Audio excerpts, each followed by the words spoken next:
ini mungkin kalau kita punya inisiatif untuk mengembangkan kain-kain tradisional itu bisa membuka lapangan pekerjaan dan bisa menambah penghasilan dari mama-mama di daerah. Selain pelatihan-pelatihan itu, kami juga berhasil mendirikan beberapa sekolah-sekolah tenun untuk regenerasi untuk anak-anak. Yang dibawa di sini yang ini dari Timur Tengah Selatan, ini filosofinya itu adalah lampu disco. Oh, coba makanya.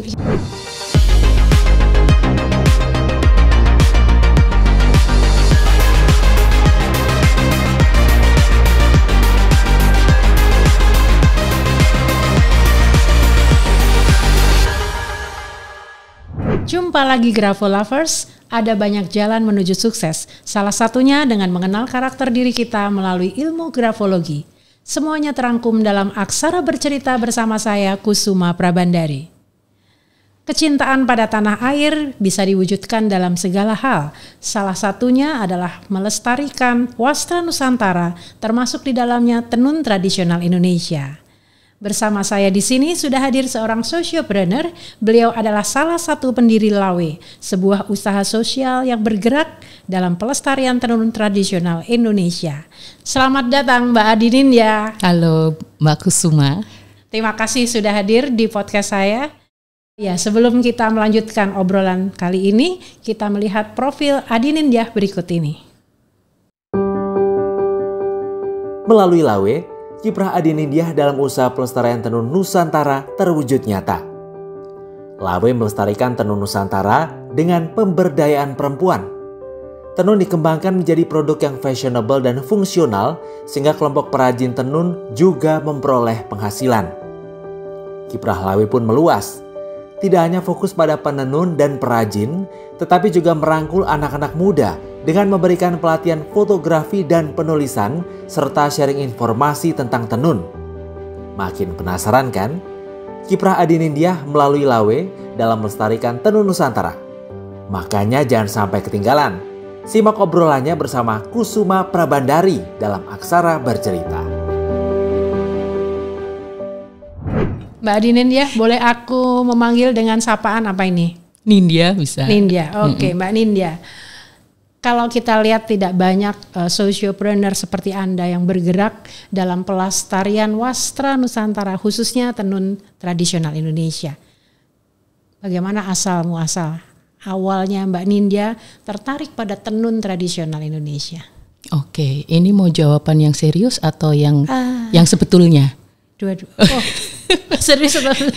Oke, dua-duanya. Iya. Jadi kami Lawe kan berlima sebetulnya yang Lawe itu apa sebetulnya? Oh, Lawe itu social enterprise yang kita punya dua misi. Yang satu adalah pelestarian tenun tradisional Indonesia dan yang kedua adalah pemberdayaan perempuan.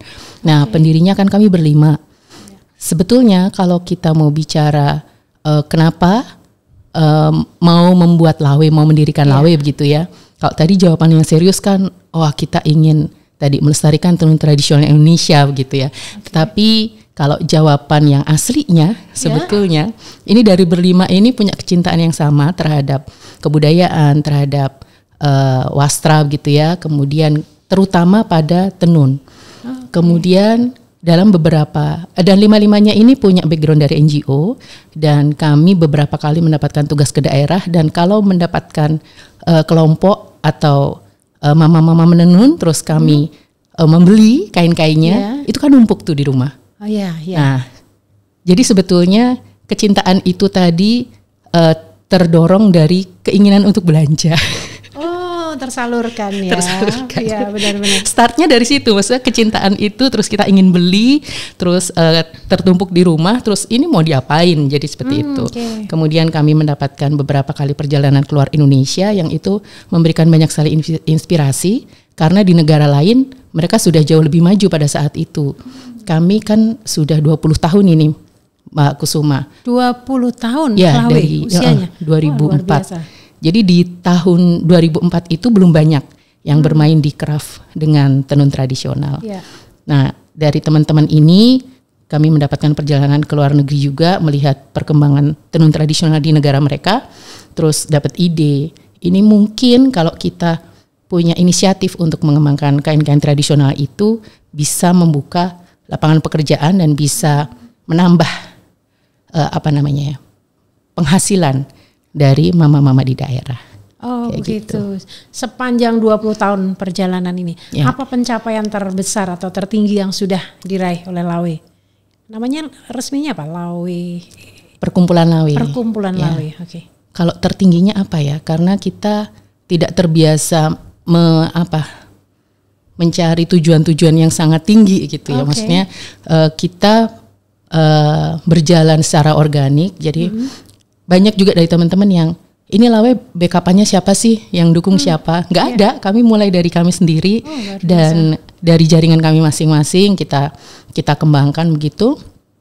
Terus kalau yang saya bilang sekarang kami bisa mengklaim bahwa kami cukup berhasil menjalankan misi kami, ya saat ini program-program kami masih bisa berjalan dan kami melatih mulai dari Sawah Lunto hingga sampai ke Ambon, ke Pulau Timor. Jadi bukan semua wilayah ya, tapi dari seluruh Indonesia dari ujung ke ujung itu alhamdulillah sudah dijajaki. Bahkan sampai kemarin diminta melatih juga sampai ke Timor Leste. Oh, okay. Nah, kemudian yang membuat kami berbangga dengan pencapaian ini adalah kami mendapatkan kesempatan untuk juga membuat selain pelatihan itu, kami juga berhasil mendirikan beberapa sekolah-sekolah tenun untuk regenerasi untuk anak-anak. Oke, luar biasa. Jadi dalam hal ini Lawe kemudian berkolaborasi dengan pihak lain ya tentu saja. Betul. Kalau bisa dielaborasi lagi, pihak lain itu sifat hubungannya seperti apa dan siapa saja? Kalau bisa diceritakan? Ya, karena Lawe Social Enterprise kami sebetulnya seperti hybrid ya. Kami perusahaan yang punya misi sosial. Jadi sebetulnya secara basicnya perusahaan ya harus berjalan sesuai kaidah usaha bisnis, gitu. Ya, kaidah bisnis. Jadi harus ada revenue, harus ada order, ada proses produksi, pemasaran dan sebagainya. Nah, kalau yang itu kami lebih banyak pendapatan yang kami dapatkan itu dari merchandise yang dipesan oleh perusahaan-perusahaan atau lembaga-lembaga nasional dan internasional. Ya, jadi beberapa kedutaan juga memesan kepada kami, terutama untuk gift yang khas dari Indonesia gitu. Kemudian hybridnya karena kami juga menjalankan program sosial di waktu yang sama, ini mendapatkan banyak sekali dukungan dari beberapa NGO dari dalam dan luar negeri untuk pendanaan programnya. Ya. Baik. Nah, dengan adanya kolaborasi itu dan gerakan-gerakan itu, apakah ada spesial apa sih nama gerakannya gitu? Kalau yang sekarang masih konsisten kami jalankan itu ada dua sebetulnya ya yang cukup besar. Yang pertama adalah Weaving for Life dan yang kedua kita membuat Weaving Advocate. Apa itu dua-duanya, boleh diceritakan? Jadi seperti yang sudah jembreng di depan sini. Ya, dipajang di sini ya. Ini karya-karya dari kelas-kelas dari Weaving for Life. Jadi kami memulai sekitar tahun 2011 untuk program Weaving for Life. Dia itu fokusnya adalah kita memilih sesuatu potensi di situ yang bisa kita kembangkan. Jadi memang spesifik per wilayah akan berbeda-beda. Kita mulai waktu itu dari Timur Tengah Selatan sampai sekarang sudah ada 11 batch. Jadi yang dibawa di sini yang ini dari Timur Tengah Selatan, kemudian yang ini yang warna-warna alam ini dari Timur Tengah Utara, kemudian yang ini dari Bayan, dari Lombok Utara. Nah seperti ini dari Lombok Utara. Kemudian yang ini dari Palu. Jadi bentuk yang kami bentuk gerakannya itu mengkaryakan orang-orang lokal demikian untuk melakukan tenun atau seperti apa? Ya, jadinya kalau karena tadi spesifik ya masing-masing wilayah ya. Jadi seperti ini yang dari Timur Tengah Selatan ini. Yang ini ya? Yang warna-warni ini. Ini waktu itu kami membuat seri pelatihan. Kemudian yang dihasilkan oleh mama-mama di sana itu diolah oleh beberapa desainer muda. Waktu itu kita angkut beberapa nama begitu ya. Kemudian hasil dari penghasilan penjualan produk desainer tersebut itu kami kembalikan ke kelompok tersebut. Marginnya ya, keuntungannya kembali ke mereka dalam bentuk bantuan bahan baku, kemudian ada pelatihan-pelatihan lagi.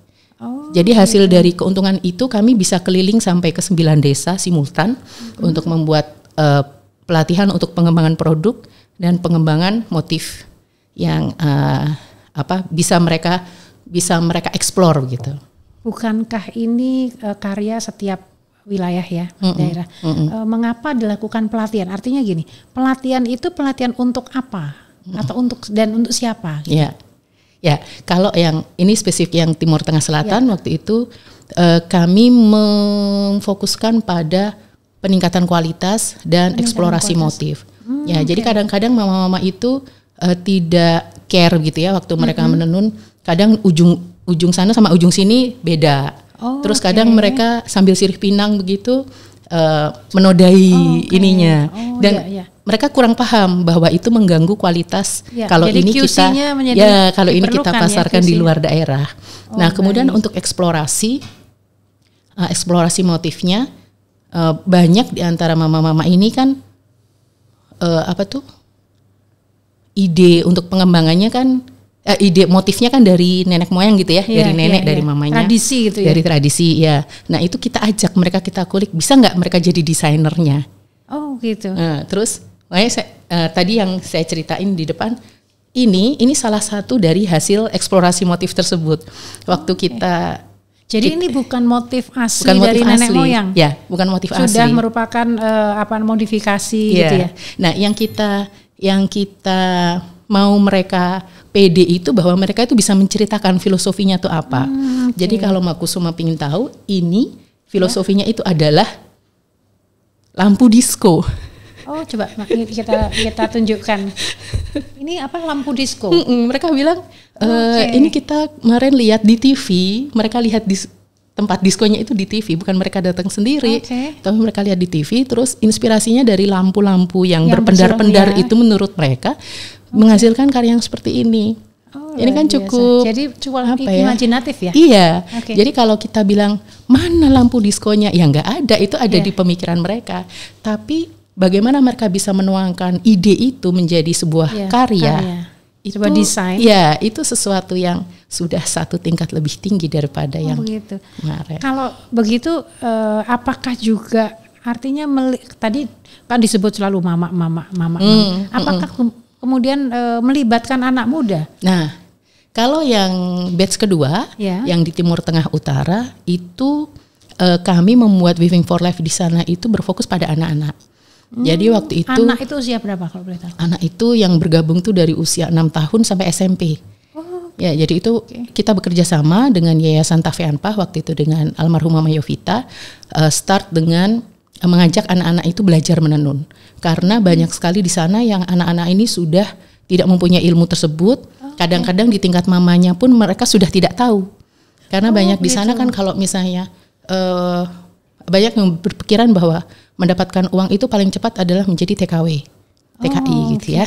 Nah, mereka sudah berpikiran ke situ gitu. Jadi kadang mama-mamanya ada yang kerja tidak pegang tradisi, tidak pegang tenun, terus anaknya ditinggal dengan omanya. Nah, omanya ini yang mengajari.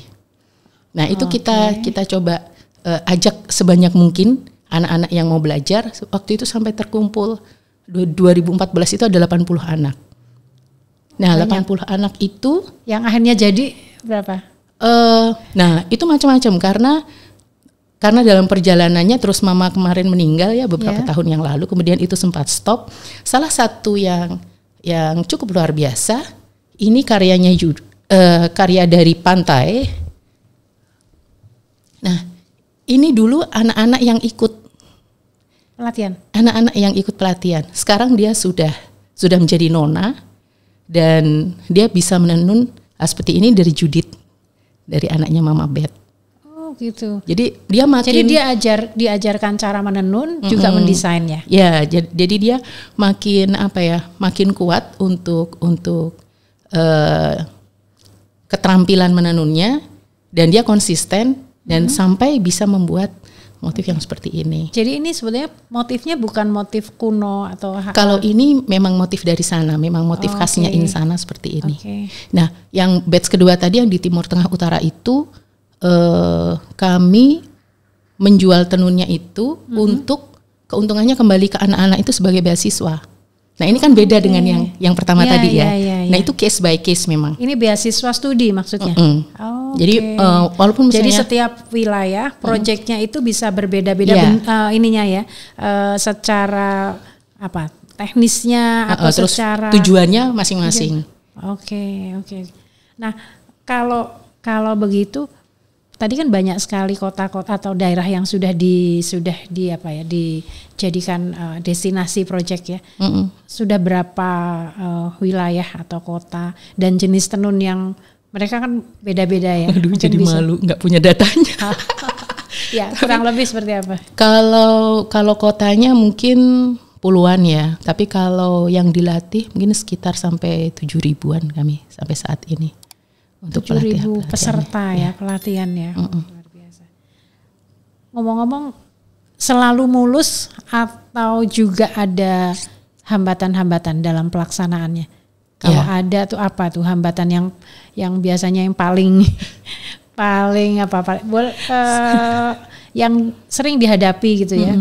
Sama sih seperti bisnis dari organisasi yang lain ya. Kalau tentang bisnis sudah pasti antara hambatannya ya tadi bagaimana kita menembus pasar, bagaimana kita bisa mendapatkan keuntungan yang cukup kayak gitu ya, basic begitu ya. Terus kalau untuk yang di organisasi, untuk program-program kami di luar home base kami kan di Jogja ya, yang di luar Jogja itu yang menjadi tantangan paling besar itu adalah bagaimana menemukan motor di daerahnya. Karena kami kan tidak mungkin ada di situ terus. Jadi kadang di beberapa wilayah misalnya kita sudah bangun kelompoknya, kemudian sudah kita temukan motornya ya, kita anggap ini bisa menggerakkan gitu.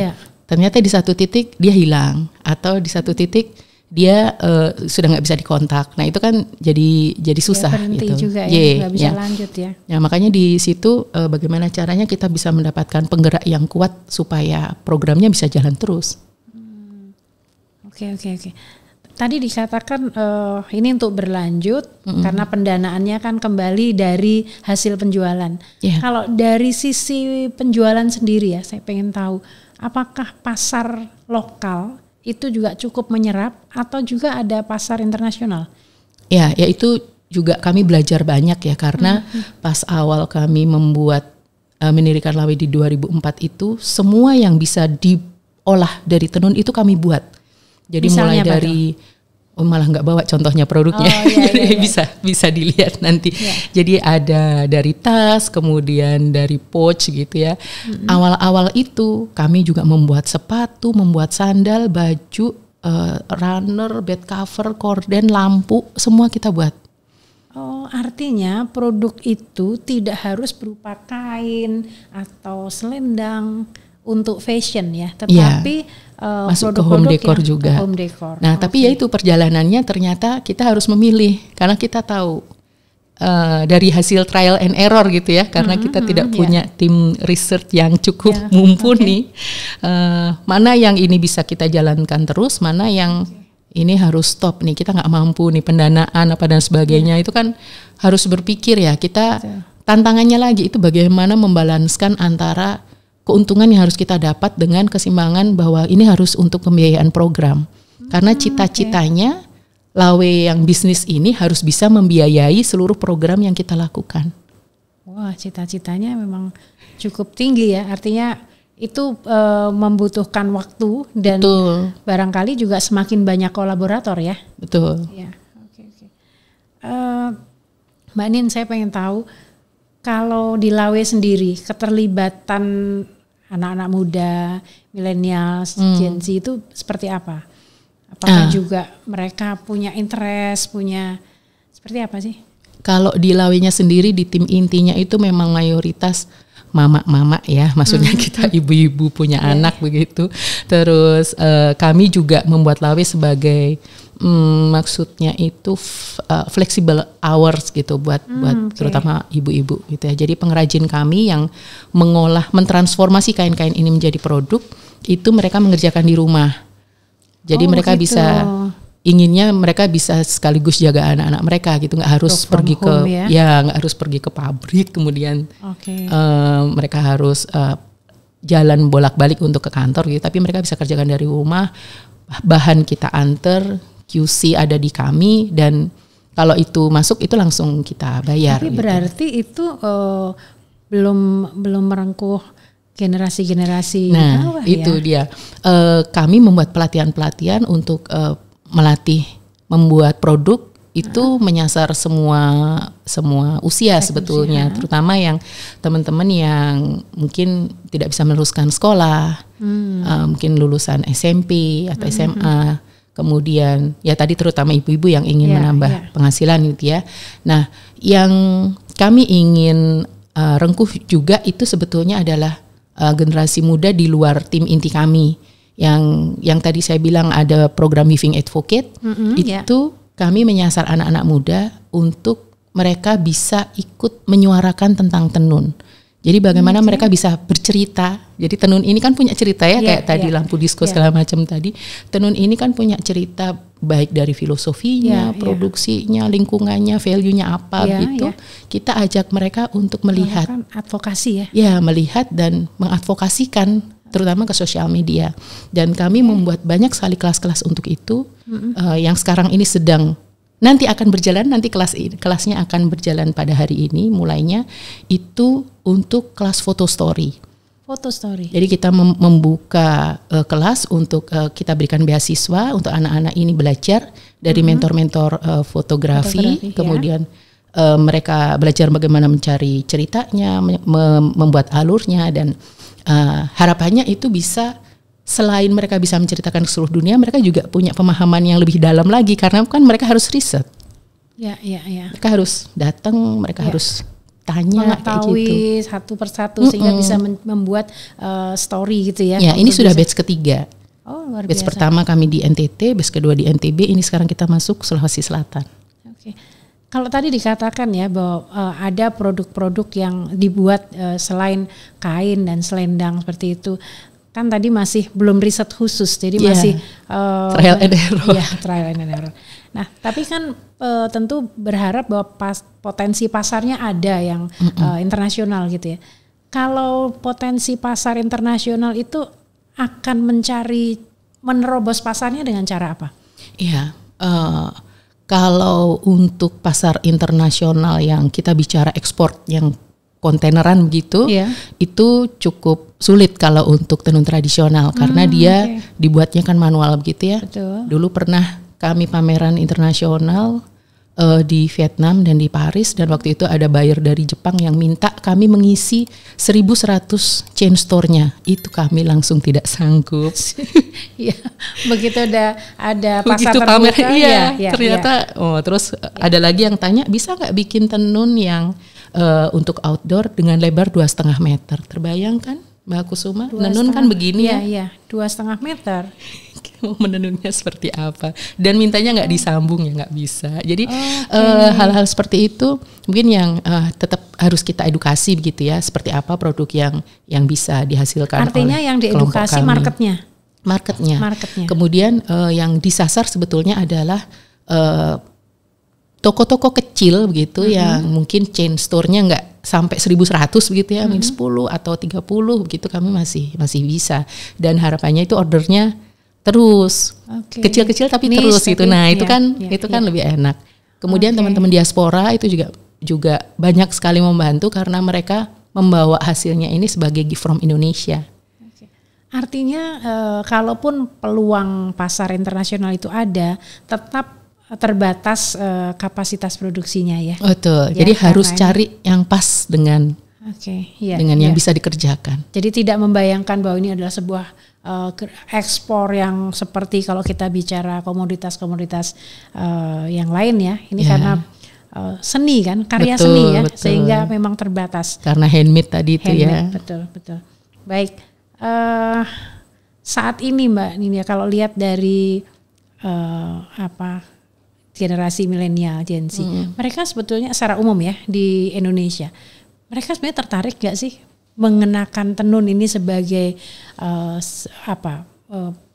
busana gitu ya, atau ya fashion yang sehari-hari gitu, sehingga ini menumbuhkan permintaan juga buat para teman-teman yang sudah mendapat pelatihan itu ya.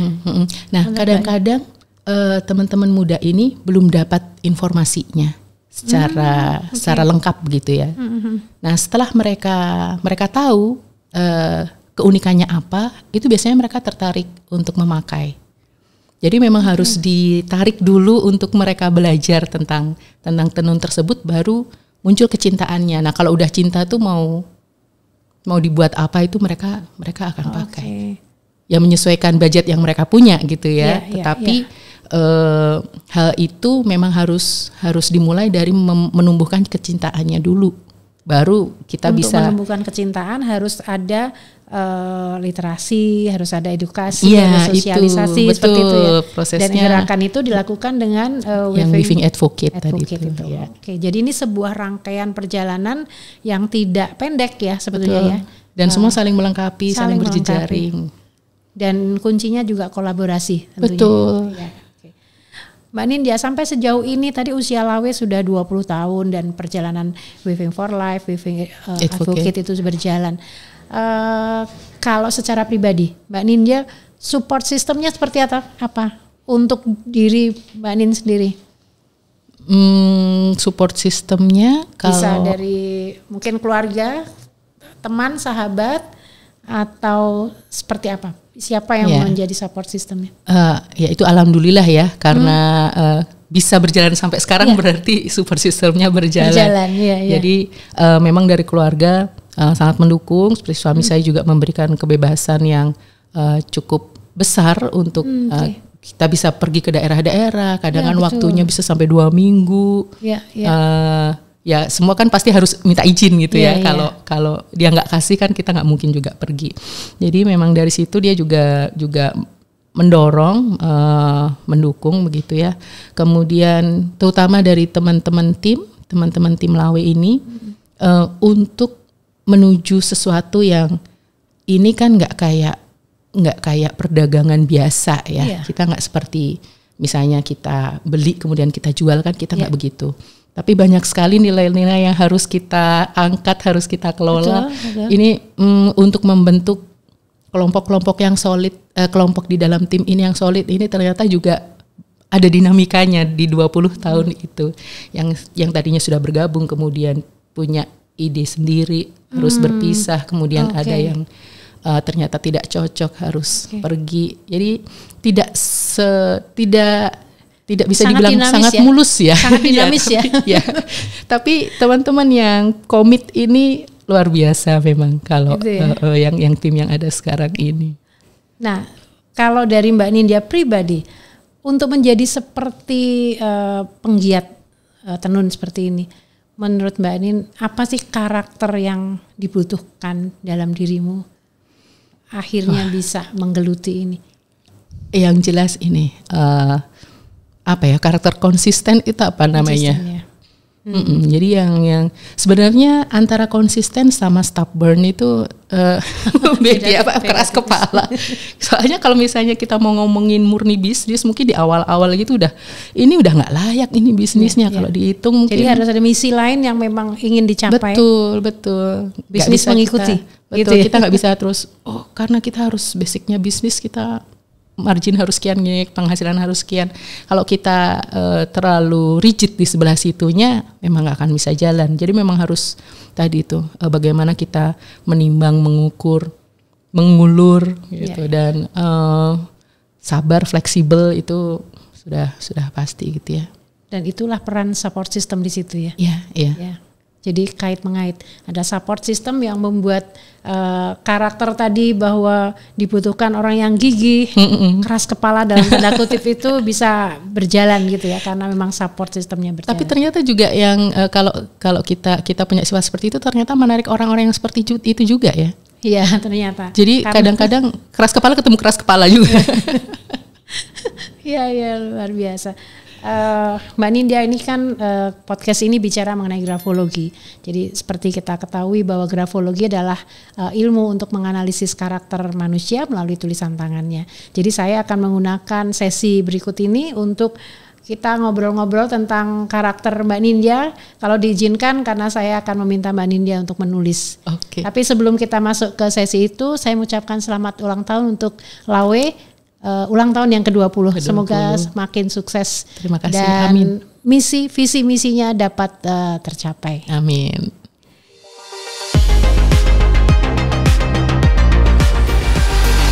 Mbak Nindya, terima kasih. Saya sudah mendapatkan tulisan tangan yang Mbak Nindya buat. Seperti ini, Grafolovers, kita sama-sama akan menganalisis tulisan tangan dari Mbak Adi Nindya. Terima kasih sudah menulis cukup banyak.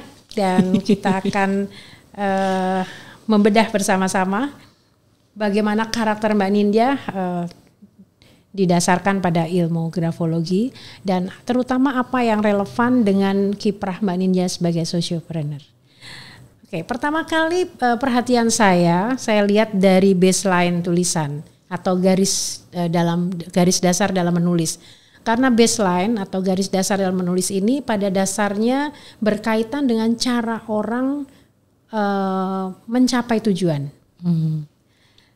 Dengan baseline yang lurus dan ritmik ini menggambarkan bahwa penulisnya adalah orang yang dapat diandalkan. Kerja secara terstruktur dan responsif, juga punya tujuan yang pasti dan tetap. Ini ada digambarkan dari baseline yang lurus dan ritmik seperti ini. Nah kemudian kira-kira gimana nih Mbak? Kalau dikonfirmasi kira-kira Mbak Nindya benar nggak ini? Ya tadi berkaitan sama kerjanya keras kepalanya itu ya. Kalau terstrukturnya saya agak ini. Mungkin yang terstruktur sebetulnya sistem yang ada di sekeliling saya. Karena yang membuat sistem kan juga orang ya. Oh ya begitu ya. Struktur ada karena dibuat oleh orangnya. Betul. Oke, berikutnya kita bicara mengenai slant atau kemiringan. Jadi dalam tulisan tangan seseorang kita bisa melihat kemiringannya. Karena kemiringan itu menggambarkan cara seseorang berhubungan dengan lingkungan sosial secara emosional. Oh, oke. Jadi dalam grafologi dikenal tulisan itu miring ke kanan, miring ke kiri atau dia tegak. Jadi right slant, left slant atau vertical slant. Ada juga yang menulisnya itu bervariasi, slantnya itu kiri kanan. Ada juga yang seperti itu. Nah, dalam hal ini tulisan Mbak Nindya ini vertical slant. Ya, tegak ke atas begitu, menggambarkan bahwa penulisnya adalah orang yang punya konsentrasi yang baik. Mau menerima saran, dia juga bisa mengatur emosi.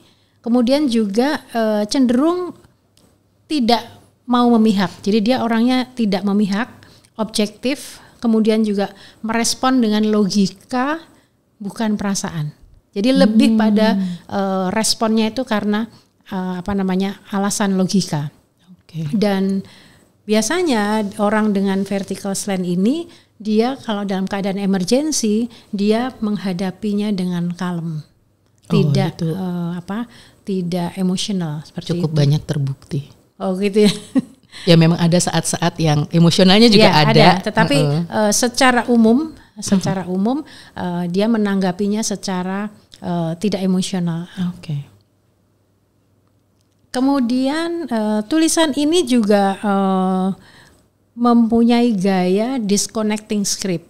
Jadi ada orang yang menulis itu sambung, ada yang tidak sambung. Jadi disconnecting script ini tulisan ini menggambarkan bahwa penulisnya adalah seorang good observer. Oke. Dia handal dalam banyak bidang dan juga mandiri dan hati-hati. Ini digambarkan dari tulisan yang tidak nyambung, disconnecting script. Nah, bentuk tulisannya sendiri, kalau ini Mbak Nindya dulu latar belakang kuliahnya apa?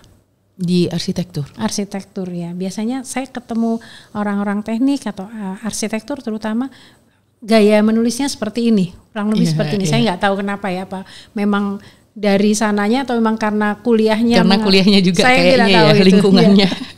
Nah, bentuk tulisan ini adalah kombinasi bulat dan kaku. Biasanya kalau orang teknik itu tulisannya kaku.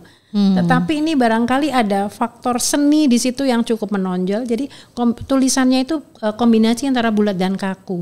Ini menggambarkan bahwa individunya, penulis ini adalah orang yang berpikir secara analitis dan deduktif. Dia mampu beradaptasi dengan mudah dalam lingkungan.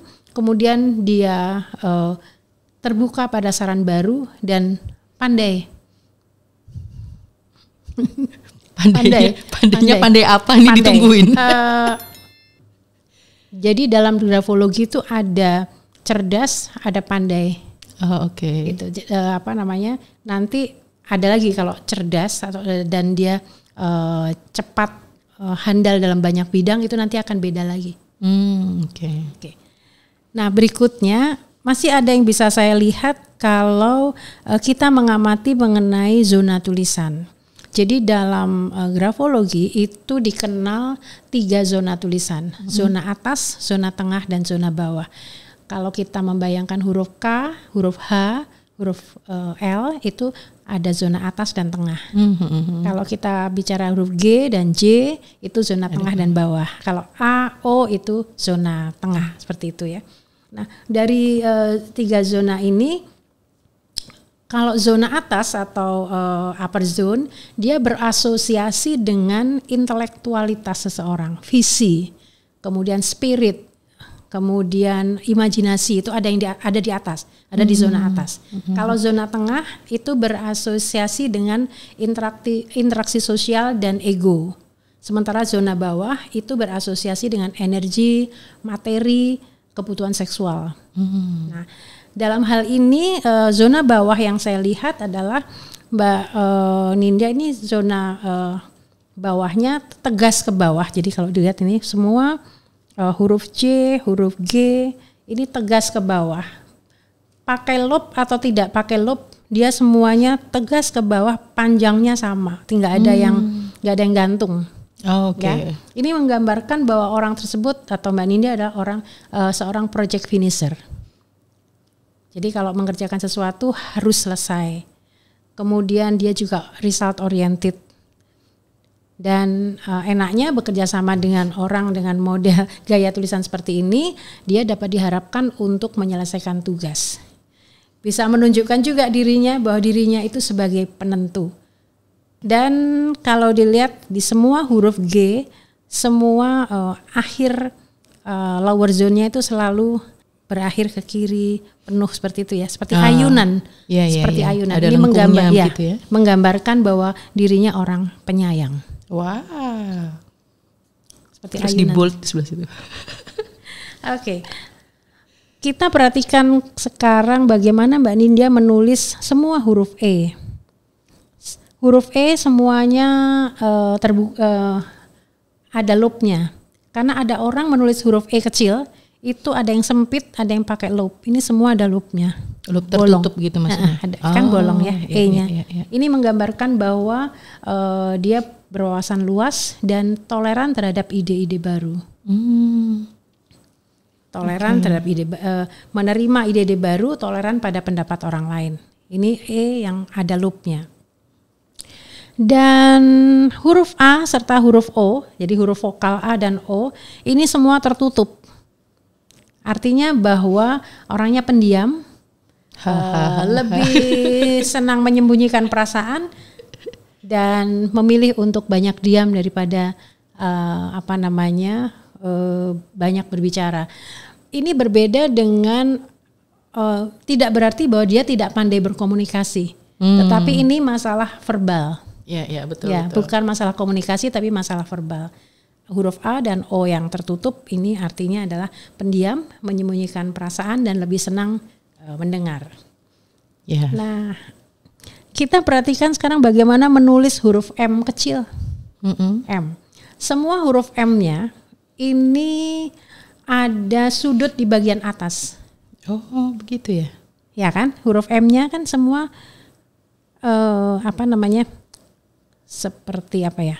Bukan ada sudutnya atas seperti gunung dua gitu ya. Ini menggambarkan bahwa senang menyelidiki dan mengeksplorasi banyak hal. Kepo maksudnya. Ya rasanya bisa melakukan ini semua kan dengan riset-riset ke daerah gitu ya. Betul. Setiap wilayah itu bagaimana jenis tenunnya seperti itu kan mengeksplorasi ya apa yang ada di situ, dan juga kalau dikatakan pengen tahu banyak hal ya mendalami hal-hal tertentu. Tadi kan project finisher ya, result oriented, dengan dia mendalami satu hal, dengan dia pengen menuntaskan segala sesuatu, hasilnya seperti ini. Oke. Dan semua titik membuka ke kanan, lebih ya kalau saya lihat secara statistik ya, titiknya itu semua membuka ke kanan. Ini artinya bahwa penulis adalah seorang good observer. Kelihatan ya? Kelihatan sih. Ke kanannya. Ya, gerakannya gitu kan ya? Ini menulisnya kan dari kiri ke kanan, jadi pasti dia coretnya ini ke kanan. Jadi bukan titik, tapi ke kanan.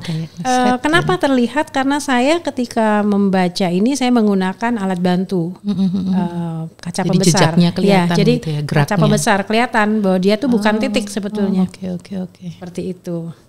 Nah, mungkin Mbak Nindya boleh komentar atau konfirmasi apa yang saya sampaikan ini dengan ilmu grafologi ini seperti apa terkait dengan karakter yang saya coba untuk baca. Iya, yang pas banget itu yang tadi yang A sama O ya. Oh gitu. Memang lebih banyak apa ya, mau dibilang introvert, saya itu separuh-separuh gitu kalau yang tidak dikatakan introvert sebetulnya. Bukan begitu juga ya. Ini adalah komunikasi, ini adalah soal verbalnya. Oh oke. Ya. Tidak berarti dia tidak bisa berkomunikasi, tetapi dia memilih untuk verbalnya itu diam. Ya. Dan apakah dia introvert atau tidak, ini juga sebenarnya terlihatnya nanti akan ada kombinasi dari beberapa gaya. Oh oke. Seperti itu. Ya. Secara keseluruhan Mbak Nindya boleh memberikan ini yang belum ketahuan jeleknya apa, karena tadi bagus-bagus semua. Oh gitu ya, jeleknya apa ya? Gini, kalau saya lihat, saya nggak tahu apakah Mbak Nindya menulisnya dalam kertas A4 langsung atau tidak gitu ya. Satu itu, yang kedua, apakah yang ingin diceritakan itu memang cukup untuk dituangkan dalam satu lembar kertas? Gitu ya. Karena barangkali ketika menulis dengan kertas lain itu jarak antara tulisan atas ke bawah itu bisa jadi tidak terlalu rapat karena ketersediaan kertas. Nah, kalau ini saya melihat, meskipun saya tidak membaca isinya, saya tidak bisa membaca isinya, saya tidak tahu ini cerita apa. Saya hanya melihat bahwa Mbak Nindya berusaha untuk menceritakan sebuah segmen gitu ya, cerita yang harus habis dalam satu kertas. Betul. Sehingga menulis dengan ritmenya itu jadi ritmik, ritmenya itu teratur, kemudian antar baris itu jaraknya pendek. Nah, ini nanti antar barisnya itu jaraknya kan kecil ya. Yeah. Tapi coba nanti seandainya ada contoh tulisan yang lain, kita bisa cek kalau jarak antara tulisan ini agak kertasnya cukup, jarak antar tulisan agak lebar, ini berarti yang hanya dilihat adalah baseline-nya tuh lurus dan ritmik. Yang tidak boleh adalah ketika ini nih bagusnya dari tulisan ini, meskipun jaraknya pendek tapi tidak ada yang mengait. Misalnya huruf G di atas, misalnya G ya, dia ketemu K di bawah, ya. Misalnya ada lebih, ya, itu dia nggak mengait, itu bagus. Karena kalau mengait itu menggambarkan orang yang bingung. Nah, ini bagusnya adalah meskipun space-nya kecil, ingin menulis banyak hal, ya, jaraknya kecil tapi tidak mengait, tidak saling menabrak, tidak naik turun. Jadi nyari tempat gitu ya, nyari posisi gitu betul. ya. Dan itu akibatnya nanti dia bisa menulisnya selainnya kanan kiri. Itu kan menjadi bingung. Jadi kanan kiri itu memang bingung, dia sedang emosi seperti itu. Oke. Seperti itu. Mudah-mudahan apa yang saya sampaikan cukup menggembirakan dan Keren banget. membantu Mbak Nindya untuk memahami karakter dirinya. Dan seperti kita ketahui bahwa dalam grafologi juga ada grafoterapi, di mana grafoterapi itu bisa dimanfaatkan untuk memperbaiki memperbaiki karakter yang kita rasa ingin diperbaiki dengan mengganti atau melakukan terapi tulisan tangan. Oh, berarti kita mengganti tulisan kita itu bisa menjadi karakternya memperbaiki berubah. karakter Misalnya, kita. Oh, wow. Misalnya tadi saya tulis misalnya huruf I-nya itu titiknya ke kanan gitu ya, semua terbuka ke kanan. Itu kan good observer. Kalau nggak pengen menjadi jadi good observer, ya udah jangan titik aja. Kalau itu dilakukan secara niat dan artinya sadar dilakukan, itu lama-lama berubah. Oh ya, betul, seperti itu. Wow, luar biasa. Nah, sebagai akhir dari sesi analisis tulisan tangan ini, saya ingin mengatakan bahwa setiap orang itu memiliki karakter yang unik dan keunikan itu tergambar dari tulisan tangan yang dibuatnya. Terima kasih Mbak Nindya sudah berkenan mengizinkan saya menganalisis tulisan ini. Grafolovers, tidak terasa kita sudah di akhir podcast dan terima kasih Mbak Adi Nindya sudah hadir di studio pada hari ini. Sekaligus sekali lagi saya mengucapkan selamat ulang tahun ke-20 untuk Lawe Indonesia. Terima kasih banyak. Itulah akhir dari Aksara Bercerita bersama Kusuma Prabandari episode kali ini. Melalui Aksara Bercerita kita dapat melihat berbagai peluang dan karakter yang menjadi kunci sukses dalam hidup kita. Saya Kusuma Prabandari, terima kasih untuk kebersamaannya. Sampai jumpa. Terima kasih. Sama-sama.